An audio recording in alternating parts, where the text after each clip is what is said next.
Afternoon friends. चलो आज हम बात करते हैं हार्ड डिस्क। तो ऑलरेडी हार्ड डिस्क का ये सेकंड पार्ट है। तो ऑलरेडी हार्ड डिस्क के बारे में हमने कंटिन्यू कर लिया था। हार्ड डिस्क क्या होता है? हार्ड डिस्क एक सेकेंडरी मेमोरी होता है। हार्ड डिस्क को अलग अलग कंपनी बनाती है। ओके, ये उसकी कुछ कैपेसिटी होती है।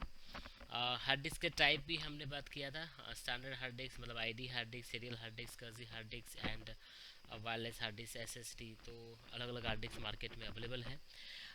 ये आईडी हार्ड डिस्क है। साटा हार्ड डिस्क भी देख लिया था। स्कर्जी hard disk, USB hard disk, wireless hard disk. Okay, SSD तो आज मार्केट में बहुत ही फेमस है एसएसडी, क्योंकि इसके अंदर कोई मोबाइल पार्ट नहीं होता है और बहुत ही लाइट वेट एंड बहुत ही फास्टर होता है। ओके, उसके बाद हमने एटीए स्टैंडर्ड भी देखे थे। ATA standard, ATA one, ATA two, ATA three and ATA four, five, six.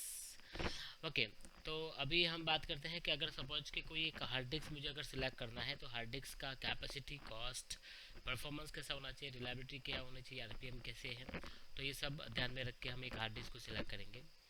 Okay, फिर हमने बात किया था हार्ड डिस्क के कुछ कंपोनेंट्स जिसके अंदर प्लेटर्स होते हैं, recording media, read and write head होता है, हेड एक्यूटर, एड फिल्टर्स। ओके, तो ये सब हमने डिस्कस कर लिया था। लॉजिक बोर्ड, उसके बाद हमने पार्ट्स को आइडेंटिफाई किया था। ये एक्यूटर है। ओके, ये एक्यूटर आर्म है, ये एक्यूटर एक्सिस है, ये हेड होता है और ये प्लेटर होता है राउंड डिस्क, और ये जो होता है वो एक स्पिंडल मोटर है। ओके, अभी हम बात करते हैं नेक्स्ट हार्ड डिस्क कैसे काम करती है। तो जब भी आप मदरबोर्ड पे, हमारे जो मदरबोर्ड होता है वहाँ पे एक सीपीयू होता है। ओके, तो वहाँ पे कोई इंस्ट्रक्शन आती है कि हार्ड डिस्क से डेटा को रीड एंड राइट करना है, तो ये सीपीयू क्या करेगा, सीधा आईडी कनेक्टर के द्वारा या साटा कनेक्टर के द्वारा वो इंस्ट्रक्शन हार्ड डिस्क के पास ले जाएगा। अब हार्ड डिस्क में क्या होता है, प्लेटर होता है और प्लेटर पे हेड होता है। वो हेड क्या करता है, डेटा इंफॉर्मेशन को रीड करता है। अब जब यहाँ पे कोई कमांड का यूज़र देता है कि डेटा को रीड राइट करने का, तो वहाँ पे सबसे पहले या जो हार्ड डिस्क होता है, तो हार्ड डिस्क का जो लॉजिक बोर्ड होता है, तो ये हार्ड डिस्क के लॉजिक बोर्ड पे क्या होता है, एक सीपीयू होता है। और ये सीपीयू कमांड देता है सीधा मोटर्स को। ओके, स्पिंडल मोटर को कमांड देता है कि प्लीज़ मीडिया जो होता है प्लेटर को रोटेट करना है। प्लेटर जब मूव होता है तो उस टाइम पे रीड राइट हेड जो होता है वो क्या करता है, यहाँ से इंफॉर्मेशन को रीड एंड राइट करता है। ओके, जब हेड जो होता है वो क्या करता है, एक मैग्नेटिक फॉर्म के जो डेटा यहाँ पे इस्टेब्लिश हुए हैं उसको एक इलेक्ट्रिकल सिग्नल के अंदर कन्वर्ट करता है एंड फिर वो केबल के माध्यम से सीपीयू पे प्रोसेस होता है। सीपीयू फिर उसको आउटपुट के अंदर दिखा देता है। इस तरह से एक डेटा प्रोसेसिंग होता है। डेटा किस तरह से यहाँ पे प्रोसेस हो रहा है। Okay, write head convert binary to electrical magnetic impulses and write data on the hard disk. तो ये सिंपल मैंने आपको प्रोसेस बता दिया कि जो भी कमांड हम देते हैं सीपीयू के द्वारा, तो वो कमांड जब हार्ड डिस्क के पास जाता है तो हार्ड डिस्क का जो लॉजिक बोर्ड है और उस पर जो सीपीयू होता है वो ये कमांड को प्रॉपर समझता है, और ये लॉजिक बोर्ड के द्वारा जो स्पिंडल मोटर होती है उसको कमांड दिया जाता है कि रोटेट करो, मीडिया को रोटेट करो। मीडिया जब रोटेट होता है तो उस टाइम पे रीड राइट हेड होता है, वो प्लेटर में से डेटा इंफॉर्मेशन को रीड एंड राइट करता है। ओके, तो चलो आगे बात करते हैं type of file system. Hard disk जब हम लेते हैं तो उसके अंदर उसके जो एनवायरनमेंट होता है, ये एनवायरनमेंट को हम क्या बोलते हैं, फाइल सिस्टम। बट उसको थोड़ा और अच्छी तरह से बोले तो हम ऐसा बोल सकते हैं कि proper arrangement of cluster in proper size. Okay, अगर मैं यहाँ पे दो हार्ड डिस्क ले रहा हूँ तो ये हार्ड डिस्क के अंदर आप देख सकते हो ये बहुत सारे, जब मैं नई हार्ड डिस्क लेता हूँ तो उसके अंदर इस तरह से बहुत सारे सेक्टर्स होते हैं। अब ये सेक्टर्स होते हैं उसमें कोई डेटा इन्फॉर्मेशन स्टोर नहीं होता, क्योंकि ये सेक्टर है, सेक्टर में कभी डेटा स्टोर नहीं होता है। तो ये जो न्यू हार्ड डिस्क है जिसको मैंने फॉर्मेट नहीं किया है। ओके, तो जब ये हार्ड डिस्क को आफ्टर फॉर्मेट, जब ये हार्ड डिस्क को जब मैं यहाँ पे देखता हूँ तो ये हार्ड डिस्क का लुक कुछ ऐसा हो जाता है। मतलब जो सेक्टर थे वो प्रॉपर एक क्लस्टर के अंदर क्या हो जाएंगे, अरेंज हो जाएंगे, और ये भी प्रॉपर साइज के अंदर। The group of sector that is called cluster, तो ये क्लस्टर बन जाते हैं। अब ये क्लस्टर जो होता है वो क्लस्टर के अंदर इंफॉर्मेशन स्टोर होती है।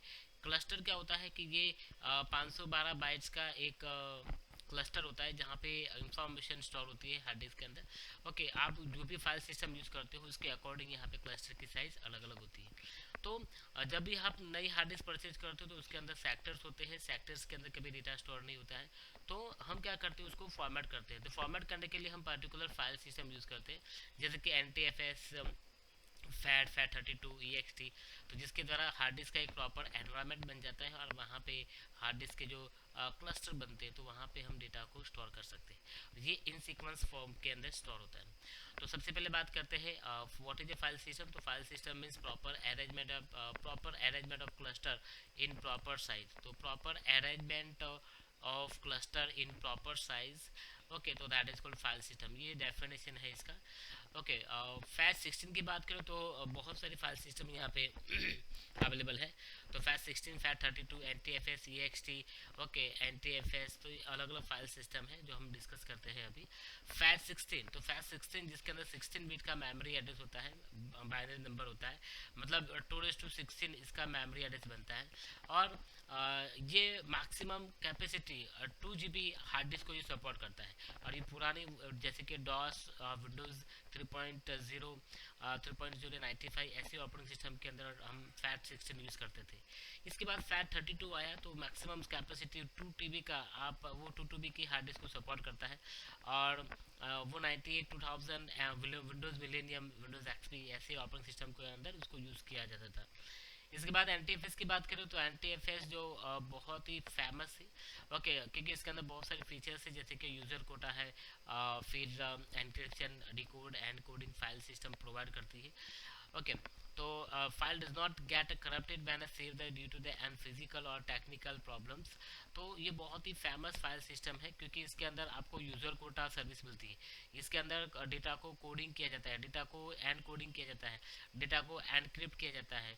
ओके, यहाँ पे हम शेयर लेवल की परमिशन दे सकते हैं, सिक्योरिटी परमिशन कन्फिगर कर सकते हो, फाइल एंड फोल्डर को कन्फिगर कर सकते हो, सिक्योरिटी कन्फिगर कर सकते हैं NTFS के अंदर। ओके, इसके बाद EXT, तो ये EXT है वो एक लिनक्स बेस्ड फाइल सिस्टम है। ओके, जो बहुत ही यूज़फुल है लिनक्स के अंदर। ओके, उसके बाद हमने फाइल सिस्टम देखा। उसके बाद बात करते हैं पार्टीशन। तो पार्टीशन मतलब क्या होता है कि आपकी हार्ड डिस्क का जो सपोज कि 1 TB की हार्ड डिस्क है, तो 1 TB की हार्ड डिस्क को हम लॉजिकली उसको हम डिवाइड करते हैं, एक भाग बना देते हैं, तो उसको हम पार्टीशन बोलते हैं। तो फिजिकली हार्ड डिस्क की जो स्पेस होती है उसको हम लॉजिकली स्पेस के अंदर जब अरेंज करते हैं दैट इज कॉल्ड पार्टीशन। जैसे कि C ड्राइव, D ड्राइव जो आप ड्राइव बोलते हो, तो वो सब क्या होते हैं, पार्टीशन बन जाते हैं। ओके, तो यहाँ पे लिखा है यूज और create a multiple logical drive that is called partition. ये क्या होता है, ये start faster and it also enable to you that install multiple operating system. इसका मतलब होता है कि जितने पार्टीशन होंगे उतने आप dual boot multiple operating system install कर सकते हैं। ओके, अगर आपके पास डॉस है तो उसके अंदर पार्टीशन क्रिएट करने के लिए हम FDIS कमांड यूज कर सकते थे, बट अभी तो NTFS फाइल सिस्टम यूज करके आप हाई लेवल फॉर्मेटिंग करके आप उसके अंदर मल्टीपल क्रिएट पार्टीशन को क्रिएट कर सकते हैं। ओके, तो अभी बात करते हैं पार्टीशन 3 टाइप के होते हैं। अगर ये हार्ड डिस्क है, मेरा 20 GB का एक हार्ड डिस्क है, तो उसके अंदर सबसे पहले, अगर ये 20 GB का हार्ड डिस्क है तो उसके अंदर सबसे पहले जो मैं पार्टीशन बनाता हूँ तो वो होता है मेरा प्राइमरी पार्टीशन। तो प्राइमरी पार्टीशन सबसे पहले बनते हैं, उसके बाद डायरेक्टली उसके एक्सटेंडेड पार्टीशन बनता है। तो आप देख सकते हो ये एक्सटेंडेड पार्टीशन है, और उसके बाद उसके अंदर ही लॉजिकल पार्टीशन बनते हैं। तो there are the 3 type of partition, primary, extended and logical. Okay, तो प्राइमरी पार्टीशन जो होता है वो मैक्सिमम आप 4 पार्टीशन प्राइमरी बना सकते हो। Extended partition according to your hard drive आप उसके अंदर बना सकते हो। ओके, तो एक्सटर्नल पार्टीशन कभी डिलीट नहीं होती, बट लॉजिकल पार्टीशन आप यहाँ पे डिलीट कर सकते हो। तो ये C ड्राइव होता है, और ये D ड्राइव होता है, और ये E ड्राइव होता है। तो ये नंबर ऑफ पार्टीशन आपने यहाँ पे बना दिए। 20 GB का था तो यहाँ पे अपने 10 GB का एक पार्टीशन बना दिया, और बाकी यहाँ पे 5 GB का, और यहाँ पे भी 5 GB का आपने पार्टीशन बना दिया। तो कहने का मतलब है पार्टीशन 3 टाइप के होते हैं, primary, extended and logical. Primary partition जो भी हम पहला पार्टीशन बनाते हैं उसको प्राइमरी पार्टीशन बोलते हैं, उसको हम एक्टिव पार्टीशन बोलते हैं, और जहाँ पे OS लोड किया जाता है OS वहाँ पे स्टोर होती है। दूसरा एक्सटेंडेड, तो प्राइमरी के बाद extended remaining space extended partition को मिल जाती है, और उसमें से आप लॉजिकल पार्टीशन बना देते हैं। अब बात करते हैं इरेज ऑल फाइल, तो इसको हम इरेज कर सकते हैं। ओके, जितने भी हमारे पार्टनर होते हैं उसको हम डिलीट कर सकते हो, क्रिएट कर सकते हो, डिलीट कर सकते हैं। ओके, और वो सब पॉसिबल होता है high level and low level formatting से। ओके, तो यहाँ तक रखते हैं। नेक्स्ट लेक्चर में हम आगे बात करेंगे हार्ड डिस्क का ट्रबल शूटिंग। तो प्लीज़ ये वीडियो को शेयर एंड सब्सक्राइब कीजिए चैनल को। Thank you.